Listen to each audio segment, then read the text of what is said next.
ஜெய் ஸ்ரீராம், ஜெய் ஸ்ரீராம். ராதே கிருஷ்ண, ராதே கிருஷ்ண, ராதே கிருஷ்ண.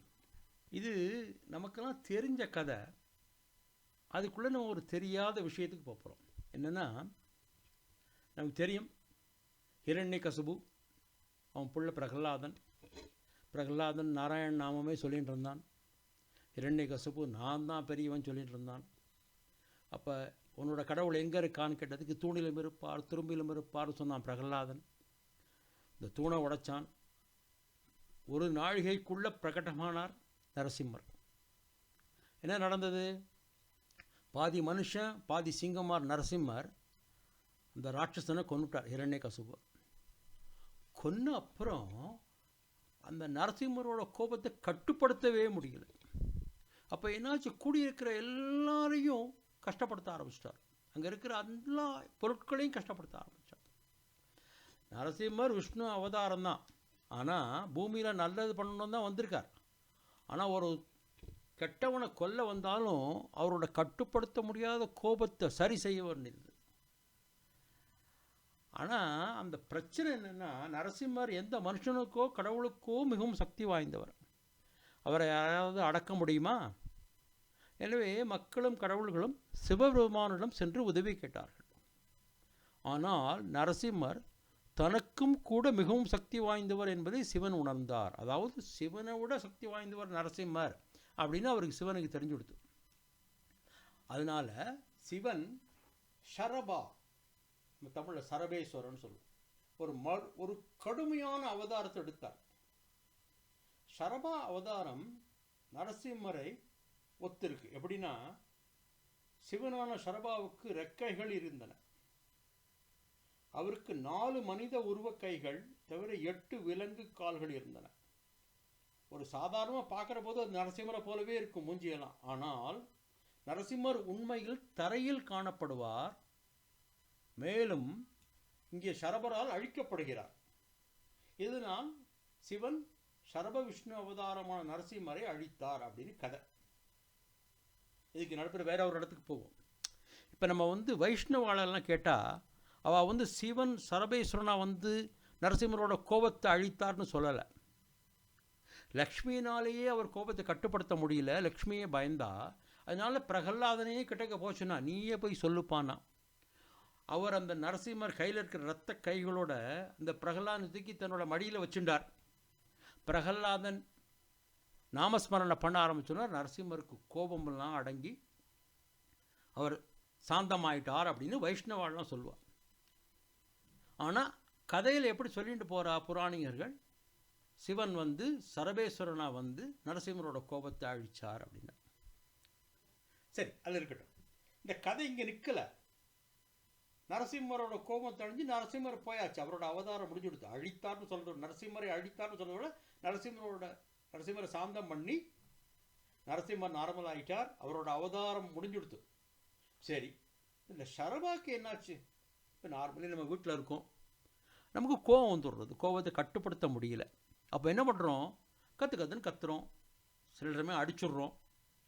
அப்புறமா அந்த கோபம் நமக்கு அடங்கிறதுக்கு கொஞ்சம் நேரம் ஆகுது. சில பேருக்கு 5 நிமிஷம், சில பேருக்கு 5 நாள், இல்லையா? சில பேருக்கு 5 மாதம் பேசவே மாட்டேங்கிறா. அப்போ என்னாச்சு, இந்த ஷரபர் எல்லாரையும் அழிக்க ஆரம்பிச்சிட்டார். அவ்வளோ கோபம் வந்துடுத்து ஷரபருக்கு. அந்த கோபத்தை கட்டுப்படுத்தவே முடியல.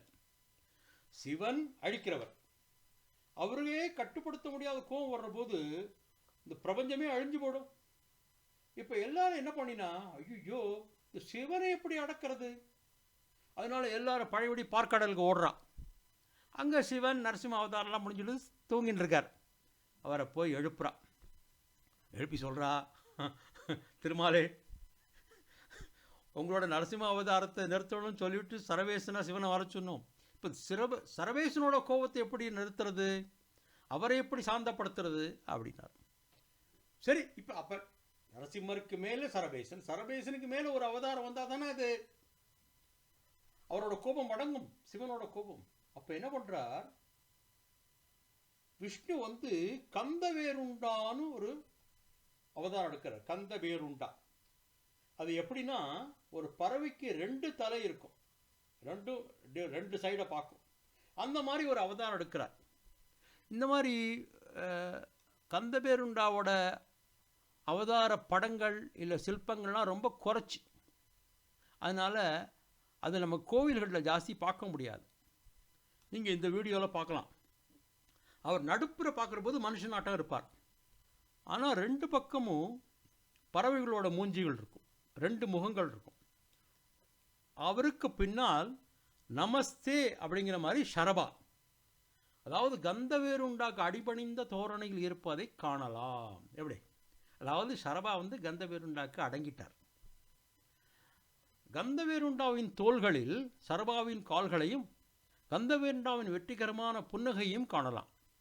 இதனால் கந்தவேருண்டா, அதாவது விஷ்ணு, சரபாவை அடக்கி உலகை காப்பாற்றினார் அப்படின்னு புராணிகர்கள் சொல்கிறார். இதையும் நம்ம சைவத்தில் இருக்கிறவா, அதாவது சிவனை கும்பிட்றவா இதையும் சொல்கிறதில்ல. இந்த மாதிரி சரபேஸ்வரன் அடக்கிறதுக்கு விஷ்ணு பழையபடி ஒரு அவதாரம் எடுத்தார் கந்தவேருண்டா அப்படின்லாம் சொல்கிறதே கிடையாது. இது ஆக்சுவலி என்னென்னா, சிவன் ஃபாலோயர்ஸுக்கும் விஷ்ணு ஃபாலோயர்ஸுக்கும் ஒரு போராட்டம் வேணும் இல்லையா? அதுக்காக இந்த புராணிகர்கள்லாம் இந்த மாதிரி சொல்கிறா. அதான் இந்த நரசிம்மர், சரபா, கந்தவேருண்டா கதையெல்லாம் அவள் தனக்கு வேணுங்க மாதிரி பண்ணுறா. கோபத்தை அடக்கிறதுனா இன்னொருத்தர் மேலே வேணும்.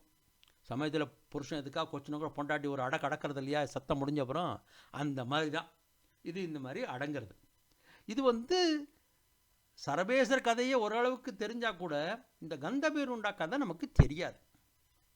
சரி, இதை பற்றி இப்போ ஹிஸ்ட்ரியில் பார்ப்போம். நம்மளாம் குழந்தைகளுக்கு ஒன்றுமே சொல்லித்தரது கிடையாது.